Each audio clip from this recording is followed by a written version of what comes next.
Hi and welcome to my channel. Look, 2024 is a time where you have to be at your smartest state if you're currently planning to move to the UK on visa sponsorship, or if you're already in the UK looking to switch. There's never been a better time than now to be as most informed as possible about the best visas in the UK. So in today's video, I'm going to tell you about an amazing UK visa that is going to enable you to move with your family. It's also exempted from the high salary threshold and is one of the cheapest UK visas to have. But the best thing is that you can also extend this visa. Very few people kind of pursue these, but it is something that I'm inviting you to consider this particular option. So if you're new to my channel, you're obviously welcome. If you are a returning subscriber, I want you to make a commitment and say, Melvis, I will implement this. So leave a comment in the comment section below and say, I will implement this. So you're going to use this information to help with your decision making. So if you haven't joined this family, obviously take this opportunity to hit the subscribe button below so that you're the first person to be notified every single day when I drop a new video on here. Like I've said, the best thing about this visa is that if you're on a dependent visa, you can switch to this visa. If you're on a student visa, you can also switch to this visa. If you're on a skilled worker visa or health and care worker visa, you can also switch and you can extend the visa. So I'm going to be telling you the eligibility criteria, the requirements, all the T's and C's that you need to know if you're considering this. So that is what this is going to be about. And which visa is this? Let me tell you, this is the UK religious worker visa. And the UK government has recently made some really good changes when it comes to this visa, because they know that, not many people go for this visa. So it's got massive advantages if you choose to pursue this. So again, we're going to go through all of that eligibility criteria. And by the way, if you're here and you're not aware, I do have a free newsletter. I've dropped the link in the comment section below.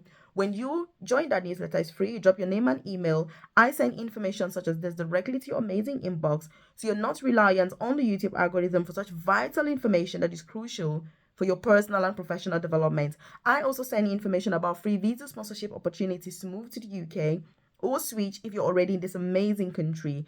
I share opportunities about career progression, which is something that I'm passionate about. I mean, as somebody that I started my own UK journey as a carer in a nursing home to now progressing to the most senior clinical nursing position where I now work for the National Health Service as an advanced nurse practitioner. I'm passionate about career progression. How do you get to work for the NHS? How do you get to bring your dependents to the UK? How do you progress in your career?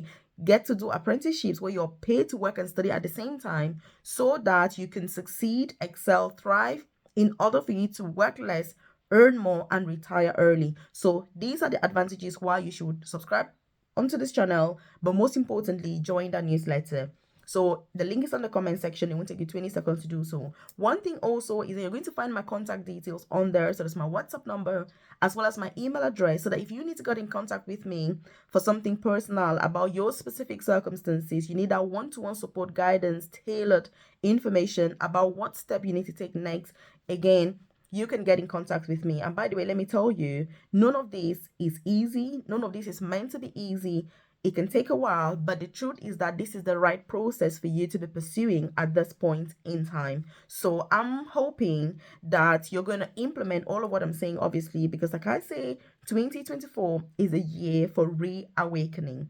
And so with this visa, what is the eligibility criteria? So anybody can apply for this visa. There are no age restrictions, if you want to apply for the UK religious worker visa. Also, as the name suggests, you don't need to be a clergy for you to be able to apply. So you can just be a normal person like you and I, and you can apply. And in fact, there are thousands of people currently in this country on this particular visa. And like I said, you can extend. So in terms of eligibility criteria, there's not really much. In terms of qualifications, you don't need qualifications, obviously, because that's not what you're being assessed on. In terms of IELTS, you don't need IELTS for this job. But obviously, as you know, IELTS and English is about the country and your ability to be able to speak fluently and communicate effectively in English. But it is not needed, for the actual job.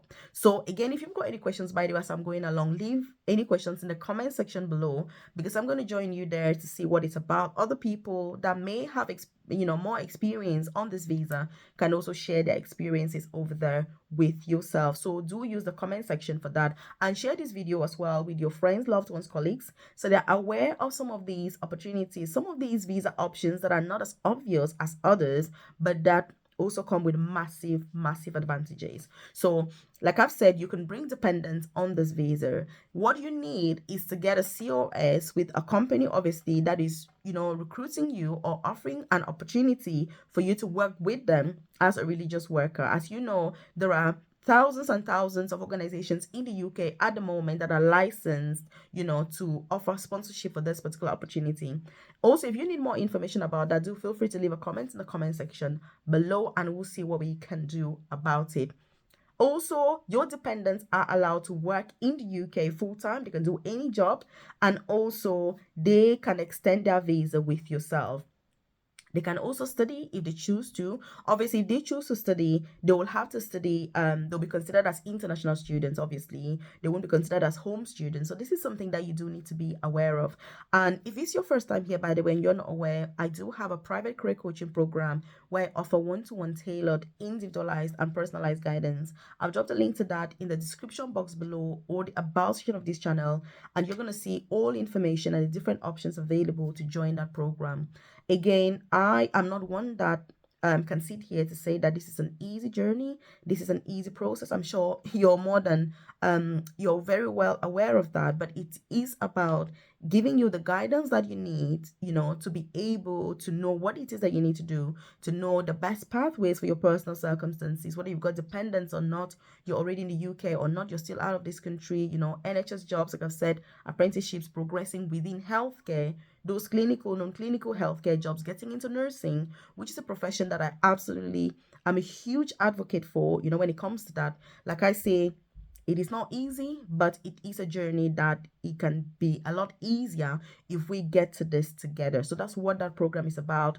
And we're going to go talk more about this during our live session on Thursday. We start at 8:30 p.m. UK time. So do make sure that you attend that session. Also, get in contact with me if you've got any questions regarding this, because I know that, the people that are in my program, they watch these videos. And so that's why I do them daily, to make sure that you're aware of some of these opportunities. And if you want to pursue them, then it is something that may be worth considering depending on your circumstances, your long-term goals, as well as your short-term goals. So again, that's what it's really about. Another advantage for this visa is that if you're on a student visa, you can switch to this visa. And it's one of the cheapest visas as well to get into, because when it comes to proof of funds, there are also ways that you can move on this visa without any proof of funds at all. Again, if that's something that you would be interested in, leave a comment in the comment section about that. So you don't need any bank statements, anything. But if you need to show proof of funds, you need to have £1,270 in your account over the last, 28 days before your visa application. And this is only for the main applicants, which is amazing. So for your partner, for example, you only need £285 for your partner and £315 for any children. So as you can see, it's only £600 for two dependents. So this is really the cheapest visa that you can apply to move to the UK with dependents. Again, it is something that many people don't really get to pursue this. Many people are not really aware. But again, these are some of the things that you may want to consider, you may want to pursue, and you may want to look into as well. Like I say, during our live session on Thursday, we'll get into more details about this to see whether this is something that would be appropriate for you, or it's something that you would like to pursue. So the costs are not so bad. If you're a student, yes, you can switch from a student visa to this visa. If you're on a PhD, the law states that you need to have completed your PhD, or you need to have done your PhD for at least 2 years, which is 24 months, before you can switch to this particular visa. Which means if you're on a PhD, say for 5 years, and you've been studying for that PhD for 1 year, you will not be eligible to switch. You need to have been doing the PhD for at least 2 years to switch, which means that, again, it's another way for you to be really wise and really smart about how you go about this. If you are on a PhD course that is 5 years, after 2 years, you can then switch to this, so that you move away from that student visa route, into this one. But again, like I say, I'm not an immigration lawyer, by the way. This is not meant to be legal advice. This is not immigration advice. This is more like friendly advice between two friends that are having a conversation.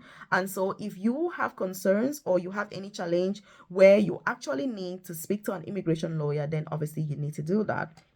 rightfully so that you're not taking legal advice, considering this as legal advice, because it isn't. Like I say, this is friendly advice, and this information is readily available on the UK government website if you need further details about this, so that you get into the nitty-gritty and see specifically how this applies to your personal circumstances.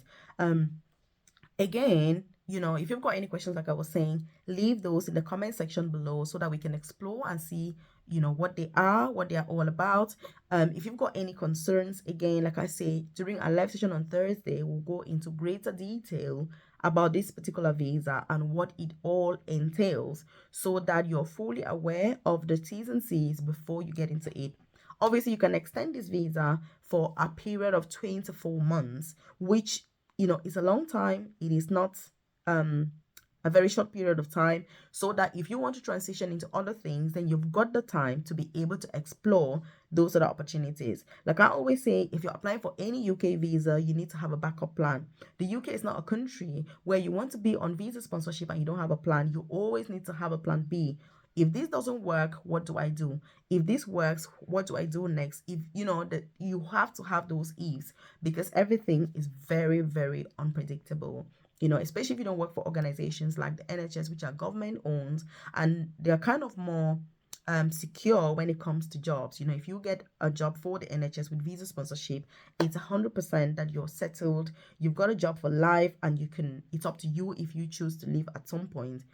There's never any circumstance where they say, oh, the license is revoked or things like that. You don't have those issues. So again, these are some of the aspects to consider when you are making your applications. So again, what do you think about this opportunity? Is this something that you're going to pursue? Is this something that is worthwhile? I think it is, depending on your circumstances. So the religious worker visa, if you're a clergy as well, which means you're like a pastor or a priest or an imam, or anybody like that, there is also the minister of religion visa, which is different from a religious worker visa. So the religious worker visa, anybody can apply. You and I can apply, just anyone. But the Minister of Religion visa is exclusively for people who are title holders and who are clergy. And again, it's about, are you a member of a particular denomination? Is that denomination in the UK? Are they recruiting? I mean, those are some of the ways that you can go about this. If you're thinking about the how do you get this? Again, these are some of the ways to check those denominations, and they recruit just like any other job, just like any other vacancy, and you just need to apply, you do your interview and go through that process. Again, like I've said, if you need to contact me, check the comment section below. You're going to see my contact details on there, and I hope you found this helpful, and I'll see you in this video.